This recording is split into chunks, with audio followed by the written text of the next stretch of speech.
Go! Ang mga sumasampalataya ay bibigyan ng kapangyarihang gumawa ng mga himala.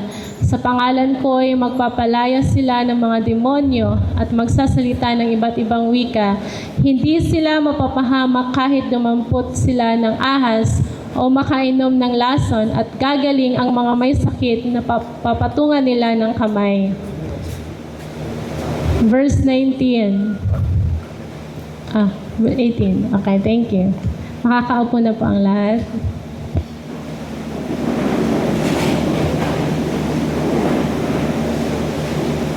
Father God, I love you. Father God, I love you. Father God, I love you. Holy Spirit, I love you. Holy Spirit, I love you. Jesus, I love you. Jesus, I love you. All of you, I love you. Magsabi daw po kayo sa isa't isa ng I love you Amen. with the love of the Lord. Amen. Amen. Today very joyful. Amen. Holy Spirit, come down. Ngayon daw po ay kasama natin ang Holy Spirit. Amen. Amen. You allow Holy Spirit looking for? Ang Holy Spirit po ba ay nakikita ninyo? Your Holy Spirit not looking for. Ang Holy Spirit daw po ay hindi ito nakikita. How to Holy Spirit come and understand? Paano natin matatanggap Your listen, your praise song. o maiintindihan ang Holy Spirit sa pamamagitan ng pag-worship? Powerful praise song. Graceful grace song. Bababa po ang Holy Spirit sa pamamagitan ng pag-awit na may graceful na pag-awit para sa Panginoon. Amen. Amen. Amen. All of us say Amen. Amen. 자, today title 믿음 생활에는 영성과 지성과 인성이 잘 배합되어야 축복이 됩니다. Ang ating pong pag-aaralan ngayon ay ang buhay na pananampalataya ay magiging isang biyaya sa ating espiritual. 자, 오늘 3에서 1, 2, 3, go. Ulitin po natin, ang buhay na pananampalataya ay magiging isang biyaya sa ating espiritual. 아멘. Amen.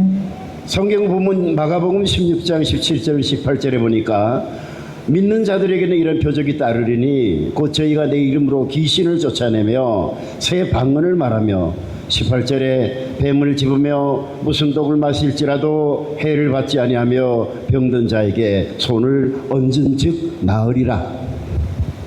Sa scripture natin na binasa sa Mark chapter 16, verse 17 to 18, sabi po dyan, ang mga sumasampalataya ay bibigyan ng kapangyarihang gumawa ng mga himala. Sa pangalan ko ay magpapalayas sila ng mga demonyo at magsasalita ng iba't ibang wika. Hindi sila mapapahamak kahit dumampot sila ng ahas o makainom ng lason. At gagaling ang mga may sakit na papatungan nila ng kamay. 아멘. 아멘. Amen. 오늘은 세 가지 예시를 가지고 하나님 말씀을 상고하기로 하겠습니다. 먼저 왜 영성이 중요합니까? 왜 지성이 중요합니까? 왜 인성이 중요합니까? Mayroong tatlong uri na bagay o point na dapat nating maintindihan sa salita ng Diyos. Una, bakit mahalaga ang espiritual? Ikalawa, bakit mahalaga ang talino? Number 3, bakit mahalaga ang character? 자, first, 왜 영성이 중요합니까? 라는 주제를 다뤄보겠습니다. 오늘 본문 마가복음 16장 17절 18절 Again, 1, 2, 3, go. Big voice, come on. Una nating tatalakayin ay ang patungkol sa number 1. Bakit mahalaga ang espiritual? Sa Sinabi po 1, 2, 3, dyan go. sa verse 17 and 18, basahin po natin. 1, 2, 3, go! Ang mga sumasampalataya ay bibigyan ng kapangyarihang gumawa ng mga himala. Sa pangalan ko ay magpapalaya sila ng mga demonyo at magsasalita ng iba't ibang wika. Hindi sila mapapahamak kahit dumampot sila ng ahas o makainom ng lason. At gagaling ang mga may sakit na papatungan nila ng kamay. 아멘. Amen. 에브리원, 우리가 세상을 살다 보면 여러 가지 유형의 사람을 만나고 헤어지고 또 때로는 그들을 따르고 싶은 사람들도 만날 때가 있습니다. Sa mundo natin, madami tayong mai-encounter na iba't ibang klase ng tao. Mayroon silang iba't ibang klase ng pag-uugali at mayroon din silang iba't ibang uri kung paano nila sinasamba ang Panginoon. 여러분, 하나님의 능력을 한 번만 제대로 만나도 여러분 인생에 팔자를 고칠 일들이 생기는 것입니다. At sa bawat mga tao na to, may mga taong sumasampalataya na gustong makilala ng Diyos ang lubusan. Kaya itong mga taong ito na sinisikap na maintindihan, malaman, matutunan kung sino ang Panginoon, sila yung nakakaranas ng ibang klaseng kapangyarihan na galing sa Panginoon. Also our always prayer, miracle of God, blessings of God, living God. Amen. Kaya ni-encourage tayo ni Pastor na always pray, listen to the Word of God, and the miracles will come. 그래서 우리들이 하나님의 능력을 힘있기를 사모해야 한다는 것입니다. Kaya i-desire natin na maranasan natin na ang Panginoon ay, yung kapangyarihan ng Panginoon ay maranasan natin sa buhay natin. 적당히 사모해서는 하나님의 능력을 받을 수가 없습니다. Ang pagpabalik-balik sa school at sa church na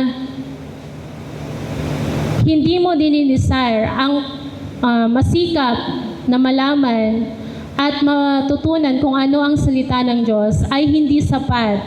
Kinakailangan mong mabuksan ang puso mo sa pakikinig ng salita ng Diyos at maitanim ito sa puso mo. 여러분들이 교회와 학교 왔다 갔다 하지 말고 정말 여러분들이 성경에서 말씀하고 계시는 하나님의 능력을 사모하고 있습니까?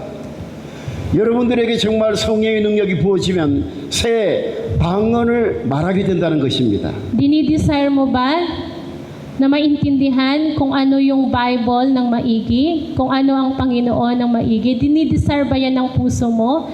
Kung ganon, ang kapangyarihan ng Diyos ay mararanasan mo sapagkat gusto mong malaman, gusto mong maintindihan kung sino talaga ang Diyos. 여러분들이 새 방언을 하지 못하고 있다는 것은 종교인은 되었지만 실질적으로 성령이 함께하는 신자라고 말할 수 없다는 것입니다. At kapag natanggap mo na ang Holy Spirit, mayroon kaning kakayahan na makapagsalita ng iba't ibang wika at maranasan ang kapangyarihan ng Diyos sapagkat gusto mo itong maranasan. 자, 오늘 사바이 발로렌 1, 2, 3 고. Kapag naramdaman mo na, repeat after me, kapag naramdaman mo na ang Holy Spirit, mayroon kang kakayahan makapagsalita ng iba't ibang wika at magamit ito para sa Kanya. 아멘. Amen. 사도행전 1장 8절에 보니까 오직 성령이 너희에게 임하시면 너희가 권능을 받고 온 유대와 예루살렘과 사마리아 땅 끝까지 이르러 내 증인이 되리라. Acts chapter 1 verse 8. Kung titingnan natin kung paano naranasan ng mga tao ang banal na Espiritu ng Diyos sa Book of Acts chapter 1 verse 8. Basahin po natin 1, 2, 3. Subalit tatanggap kayo ng kapangyarihang pagbaba sa inyo ng Espiritu Santo at kayo'y magiging mga saksi ko sa Jerusalem, sa buong Judea at sa Samaria at hanggang sa dulo ng daigdig. 아멘. Amen. 아멘. Amen. Glory to God. Palakpakan natin ang Diyos. 아멘. 자, 오늘날에는 예수님께서 부활하시고 다시 성령의 모양으로 강림하셨기 때문에 물 세례를 받지 못한 신자는 반드시 예수님처럼 물 세례를 받아야 하고 물 세례를 받은 신자들은 어떤 모양이든 성령의 체험을 해야 된다는 것입니다. Today, because Jesus resurrected and descended again in the form of the Holy Spirit, believers who have not received water baptism must receive it just like Jesus. And believers who have received water baptism must experience the Holy Spirit in some form or another. 아멘. Amen. 이런 성령의 인치심을 받지 못하면 그는 정말로 거듭났다고 말할 수 없는 것입니다.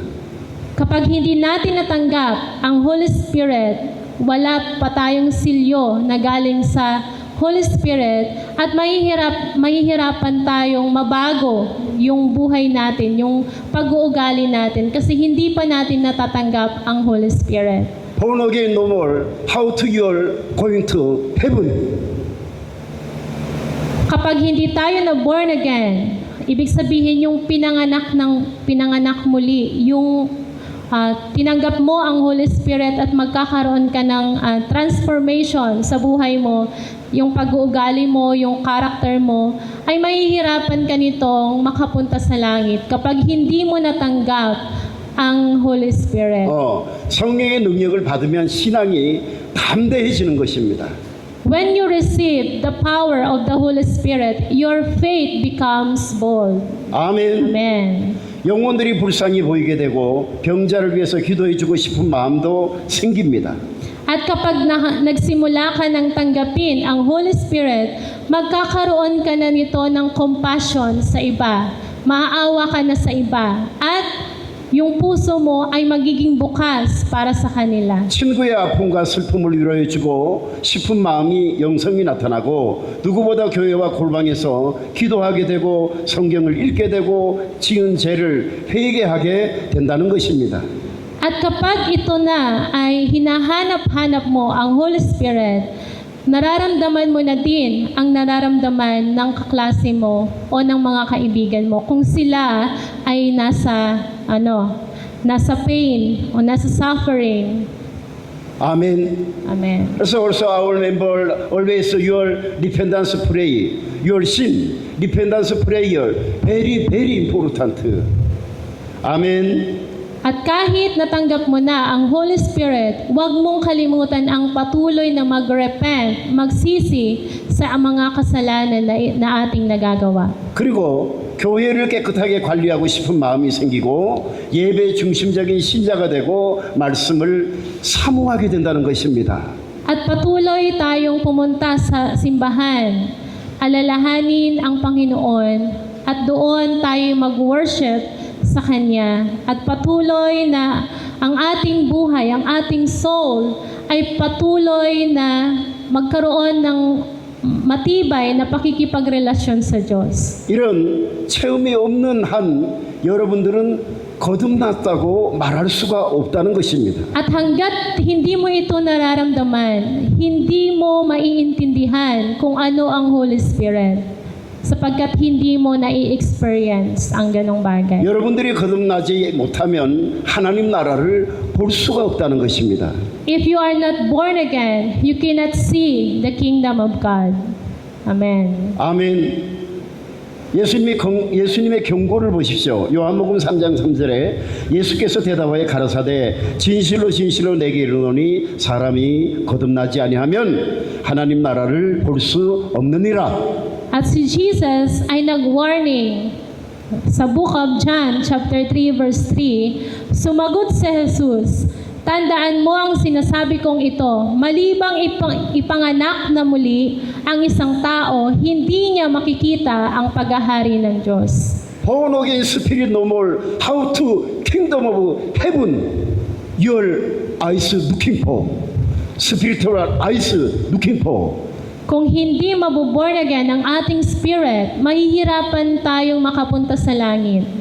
Pastor always hell. Pastor always remember. Pastor heaven always remember.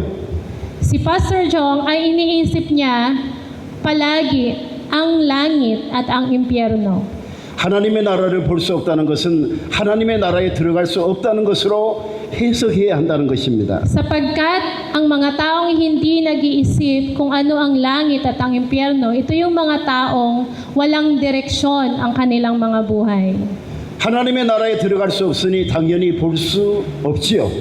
Mahihirapan kang maintindihan, mahihirapan mong intindihin kung ano ang langit at kung ano ang impyerno sapagkat yung buhay mo nga ay walang direksyon sa Kanya. 그래서 여러분들이 Thank 시간을 you. 내서 제자 교육을 받고 물 세례도 받고 회개함으로 성령 세례를 받아 새 방언도 터져서 목사님과 학교장처럼 새 방언으로 기도함으로 여러분의 마음의 소원을 하나님께 아뢰고 마음의 소원을 이루어가는 여러분 되시기를 예수님의 이름으로 축복합니다. Kaya ito ang isang encouragement ni Pastor Jong na sa pangalan ni Jesus, i-bless ang bawat isa, matanggap ang Holy Spirit, mag-undergo sa training o discipleship training, matanggap o gawin ang water baptism at magsisi. At kapag ikaw ay nagsisi, matatanggap mo ang Holy Spirit at pwede ka din makapagsalita ng iba't ibang wika. Your every day do you looking for Pastor Jong principal chin always speaking tongues prayer. How to speaking tongues prayer? So many people speaking tongues not pray. Holy Spirit speaking tongues blessing given to you. Kaya po kung sa nakikita ni Pastor Jong, si Ma'am Chin, kapag siya'y nagpipray, palagi siyang nagsasalita ng speaking tongues. Ito ay isang gift o regalo sa kanya ng Holy Spirit. Isa itong nagpapatunay na natanggap niya na ang Holy Spirit na nagmumula sa Panginoon. Your church and school morning devotion, worship coming, speaking tongues prayer, very very important. Kaya kung gusto niyo pong matanggap ang Holy Spirit at makapagsalita ng speaking tongues, ipag-pray niyo po ito at hingiin sa Diyos. Speaking tongues, the story Bible no more? No. Bible, many speaking tongues prayer story. Huwag nating isipin na wala man ngayon sa Bible ang speaking tongues na yan. Wala man ngayon sa Bible. Nagkakamali tayo sapagkat mayroon doon sa Bible na nagsasabi na ang pagsasalita ng speaking tongues ay galing sa Holy Spirit. Isang regalo ng Holy Spirit sa tao. Pastor Jong speaking tongues 녹함이 Pastor Jong 올로브가 nearly small understand. Only knowledge. Kung si Pastor Jong ay hindi siya makapagsalita ng speaking tongues, ang knowledge niya o ang karunungan niya, pagkaintindi niya sa Bible ay kakaunti lang. Jesus is saying, Acts chapter 2 verse 1 to 4. I go to heaven and again come back. Holy Spirit come back and your speaking tongues give you. Sinabi ni Jesus and sa Bible na siya'y namatay at muling nabuhay at sa kanyang pagbalik at yung kanyang iniwan ay yung Holy Spirit. So yung Holy Spirit ang makakatulong natin para tayo ay makapagsalita ng speaking tongues. 아멘. Amen. 자, 넘버 2. 왜 영성과 지성이 중요합니까? So number 2, bakit ang spiritual and intellect ay mahalaga? 자, 백그라운드 노멀. 자, 로마서 12장 2절 1, 2, 3고. Romans chapter 12 verse 2, basahin po natin. Kung wala pa po sa natin sa wall, magbukas na lang po kayo. Romans chapter 12 verse 1 sa lahat ng may Bible. Sabi po dito, huwag ninyong tularan ang sanlibutang ito, kundi magbago kayo sa pamamagitan ng pagbabago ng inyong pag-iisip upang mapatunayan ninyo kung alin ang mabuti, kasiya-siya at lubos na kalooban ng Diyos. 로마서 12장 2절에 너희는 이 세대를 본받지 말고 오직 마음을 새롭게 함으로 변화를 받아 하나님이 선하시고 기뻐하시고 온전한 뜻이 무엇인지 분별하도록 하라. 여러분, 이 시대는 지식의 꽃이 피고 있는 시대라고 할 수 있습니다. Kung titingnan natin, ang tao ay hinahalin tulad sa bulaklak, na minsan nang ito'y namulaklak at pagdating ng araw ay malalanta at maglalagas. Katulad yan ng isang tao. AI and 로봇 등장하고부터는 대한민국 SK라는 대기업은 학력 철폐를 하고 직원을 모집한다고 합니다. Sa panahon natin ngayon, mas grabe na yung mga generation. Kasi sila ay nakakapag-create na ng AI o nang gumagamit ng AI at mayroon ding mga inventor na nakakagamit na o nakakagawa ng robot. 이렇게 로봇 산업과 지식 산업이 발달했다는 증거가 아니겠습니까? Yung pag-create ba ng robot ay sapat na para magamit sa pagpipreach ng Word of God o pag-share ng Word of God? 그런데 이 시대를 살아가는 사람들을 바라볼 때 본이 될 만한 리더가 별로 보이지 않는다는 것이 너무나 슬프고 가슴 아픈 일이 아닐 수가 없습니다. Kung titingnan natin, mayroong advantage at disadvantage sa AI at sa mga robot na nakikita natin sa social media. 목사님 주변에는 해외 유학파 목사님들이 많이 있습니다. Mayroong mga pastor na gumagamit ng AI at ginagamit ang robot makapag-share ng Word of God. 그런데 어떤 분은 목사나 박사도 충분한 교육 없이 너무나 쉽게 목사나 박사 라이센스를 만들어주는 분들을 간혹 만납니다. Sapat na ba yon ang pakikinig natin ng salita ng Diyos sa AI at sa robot na ginawa lang ng tao? Hindi po yun magiging sapat.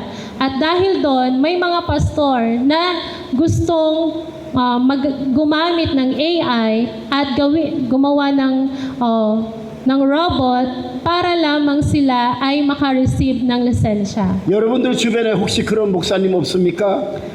Kung ang pastor na ito ay sapat na ba, yung kanyang experience, yung kanyang pag-aaral sa Bible, sapat na ba yun para makakuha ng lisensya? 그런 목사를 걸러낼 줄 아는 지성과 영성과 인성이 있기를 예수님의 이름으로 축복합니다. Yun ay hindi magiging sapat. Kaya tinuturuan tayo ni Pastor Jong na ang ating intellectual, spiritual at character ay patuloy na mabago sa tulong ng Holy Spirit, Amen. ng Espiritu ng Diyos. 아멘. Amen. 여러분, 하나님의 온전한 뜻이 무엇이라고 생각하십니까? What do you? Ano ba o what do you think is God's perfect will? 신앙의 양심을 버리고 가짜 목사, 가짜 신학 박사, 가짜 철학 박사, 가짜 교육학 박사를 만들어 가는 것이 하나님의 뜻일까요? Yun ba ay ang it is God's will to cast aside conscience of faith and create the fake pastors, fake doctors of theology, fake doctors of philosophy, and fake doctors of education? Before 2000 로마 교회는 성직 매매와 면죄부 매매 사건으로 유명했습니다. 2,000 years ago, nagkaroon, kumbaga, yung mga Roman Church ay hindi nagtagumpay dahil sa mga bad influence na nasa paligid nila. 자, very important. 하나님께서 천국과 지옥을 왜 만들어 두었을까요? Nagtatanong sila kung bakit nilikha ang langit at ang impyerno. Love and faith and hope. Father God, why heaven and hell made? Napapaisip tayo kung bakit nilikha ng Diyos ang langit at ang impyerno. 그러나 신자와 리더들이 제대로 된 사랑으로 교육하지 아니하고 거짓되게 하나님의 일과 사역을 진행할 때 하나님은 진노하신다는 것입니다. Nilikha ang langit at ang impyerno dahil sinabi ni Jesus, it is clear that God is the God of God, the Lord of Lords. Mayroon itong pananampalataya, nagbibigay ito ng pag-asa at binabago nito ang espiritual ng mga tao. 그래서 하나님께서는 죽음 이후에 심판하시겠다는 것입니다. Pero ang tao ay mayroong hangganan ang kanilang mga buhay. Pagkatapos ng pagkamatay ng tao, sunod ay paghuhusga. 인간은 누구나 죽습니다. 그때부터 하나님께서는 옥석을 가려 거짓되게 살아온 신자들과 리더들은 지옥으로 보내고, 하나님을 두렵고 떨리는 마음으로 참 믿음 생활을 해온 신자와 리더들에게는 심판 이후에 천국에 입성시키겠다고 천국과 지옥을 만들어 두셨다는 것을 믿으시기를 예수님의 이름으로 축복합니다. I pray that you believe that from that time on, God created heaven and hell to distinguish the good from the bad, sending believers and leaders who have lived deceitfully to hell, and to allow those who continue a life of true faith with fear and trembling before God to enter heaven after judgment. 우리가 참된 지식과 지성을 가지되 그 지식으로 여러분의 개인과 가정과 교회와 학교 그리고 나라와 민족을 살려내는데 우리 모두가 큰 기여자가 되기를 예수님의 이름으로 축복합니다. So I bless you in the name of Jesus that we may possess true knowledge and intellect, and that with that knowledge become great contributors to saving your personal lives, families, churches, school, as well as your country and people. 아멘. Amen. 자, 넘버 3. 바른 인성과 영성을 가져라. And number 3, possess righteous character and spirituality. 자, 베드로후서 1장 5절 7절에 보니까 자, 1, 2, 3고 2 Peter chapter 1 verse 5 to 7. no more. Okay, buksan po sa Bible, 2 Peter chapter 1 verse 5 to 7.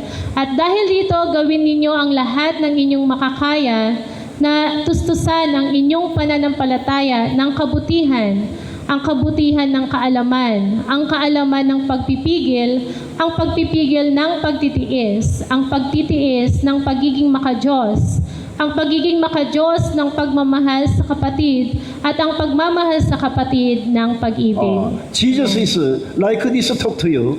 요한복음 3장 3절에 보니까 예수께서 대답하여 가라사대 진실로 진실로 내게 이르노니 사람이 거듭나지 아니하면 하나님 나라를 볼 수 없느니라. Sinabi sa John chapter 3 verse 3, sumagot sa kanya si Jesus, katotohanan sinasabi ko sa iyo, malibang ang isang tao'y pinanganak na muli, ay hindi niya makikita ang kaharian ng Diyos. 예수님께서는 하나님 나라를 말씀하셨는데 베드로는 인성과 덕과 사랑을 교육했습니다. Kung si Jesus ay nagtuturo about sa kingdom of God, si Peter ay nagtuturo naman patungkol sa character ng isang tao, virtue and love. Our kingdom of heaven going very very important. Ang pinakamahalaga ay ang tayo ay makarating sa kingdom of God. 그래서 인간은 누구나 교회를 떠나면 영이 죽을 수밖에 없습니다. Subalit, ang mga taong ayaw pumunta sa church, ayaw mag-attend ng worship service, ang kanilang spirit ay mamamatay. 하나님의 성령께서 진리의 영을 부어주셔서 여러분들이 교회와 학교와 가정과 일터에서 머리가 되도록 지혜와 총명을 부어주신다는 것입니다. God's Holy Spirit will pour out the spirit of truth. He will pour out wisdom and understanding so that you may become leaders in the church, school, home, and workplace. 자, 우리가 좋은 인성이라는 것은 무엇으로 알 수 있습니까? How can we know what constitutes good character?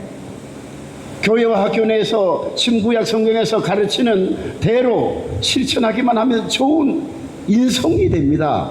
Good character is formed simply by practicing what is taught in the Old and New Testament within the church and school. 좋은 인성이라 하면 리더가 하는 말에 적극적으로 반응하고 따라오는 것을 말합니다.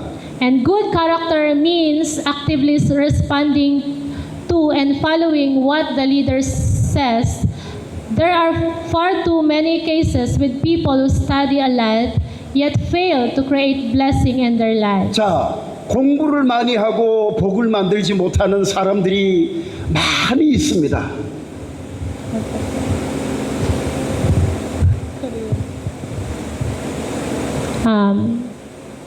Good character means responding to and following what the leader says. There are far too many cases with people who study a lot yet they fail to create blessing in their lives. 성령의 능력이 깊이 체험하지 못해서 온전한 순종이 안 되는 사례들이 너무나 많이 있다는 것입니다. And because they have not deeply experienced the power of the Holy Spirit, they are unable to offer complete obedience. 온전한 순종이 안 되기 때문에 좋은 찬스를 대부분 흘러보내게 된다는 것입니다. Because they cannot offer complete obedience, they end up letting most good opportunities slip away. 아멘. 아멘. So always your leader say 100% obedience. All of God 100% obedience. Very very important. Obedience finish. Father God, your small miracle blessing delivery help you. Kaya kung ano man po ang sinasabi ng mga leaders o ng teacher ninyo, 100% niyo itong sundin dahil after the obedience, blessing will follow. 자, you're looking for 이스라엘 율법 학교 교사이면서 최고의 사내들인 의원이 있었습니다. 그는 지위도 있습니다. 누구에게도 인정받는 지도자였습니다. 그런데 그는 밤중에 예수님을 찾아왔습니다. Kahit si Nicodemus na nasa Bible ay nagtanong kay Jesus kung paano maliligtas at makakapunta sa langit. 원로부가 many understand 니고데모 내 밭 born again mind no more born again spirit no more so also worry many how to kingdom of heaven inside. Katulad ni Nicodemus na siya ay isang lawyer, meron na siyang pagkaalam sa Bible pero hindi niya alam kung paano magkaroon ng born-again spirit at makarating sa kingdom of God. 자, 천국은 율법으로 가는 나라가 아닙니다. 예수님을 믿고 거듭나야 가는 나라가 되는 것입니다. Ang langit is not a kingdom entered through the law. 착하게 산다고 천국 가는 것이 아닙니다. 착하게 사는 것은 인간의 기본적으로 갖추어야 할 덕목이지만 영생을 얻는 것은 또 다른 차원의 문제라는 것입니다. Ang pagkakaroon ng masaganang buhay at maayos na buhay ay hindi ito ang requirements para makapunta sa langit.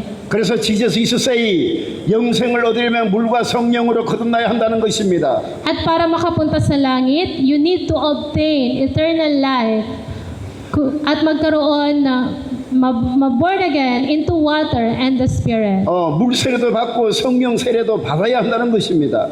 To be born again, you must fast and repent of your sins. 자, 그런 바탕 위에 여러분의 인성과 지성과 영성을 세워 가야지 이런 구체적인 체험이 없이 성경을 아무리 많이 읽고 신학교에 신학을 한다고 해도 달라질 것은 니고데모처럼 한 가지도 없다는 것입니다. Sapagkat si Nicodemus ay mayroon na siyang pagkaalam sa Bible pero hindi niya pa ito alam kung paano makapunta sa langit. 그러므로 오늘도 예수님 생활 속에서 예수님께서 말씀하십니다. Kaya humingi siya ng tulong sa Diyos. Tinanong niya kung paano makapunta sa langit. 내가 가서 보혜사 성령을 보내주시겠다고 하셨습니다. Therefore, Jesus spoke in our daily lives today. He said, I will go and send the Counselor, the Holy Spirit. 그렇게 역사하셨던 성령의 능력을 충만하게 받으십시오. And that Counselor, the Holy Spirit, 성령께서 주시는 새 방언으로 기도하게 되시기를 축복합니다. ay pumunta 2,000 years ago, which is si Jesus. Kaya I bless you that you may come to pray in new tongues given by the Holy Spirit. 그래서 also 모닝 디보션의 철치 월십 서비스 시와 찬미와 신령한 노래를 부르십시오. Kaya kapag tayo nag-worship kay Lord, nag-o-offer ng mga spiritual songs, ng Christian songs, yun ay nakakapagpasaya sa Kanya. And 구원의 복과 땅의 복을 누르고 흔들어 넘치게 받는 저와 여러분 되시기를 예수님의 이름으로 축복합니다. And I bless you and me in the name of Jesus that you may receive the blessing of salvation and the blessings of earth in overflowing abundance. 아멘 할렐루야. Palakpakan natin ang 글로리 Panginoon. 투가 아멘 빅 핸즈 카몬 아멘 글로리 투가.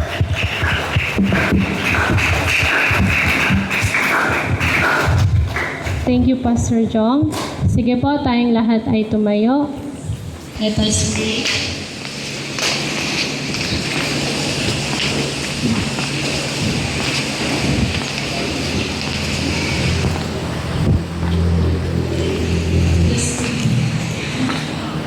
Pray.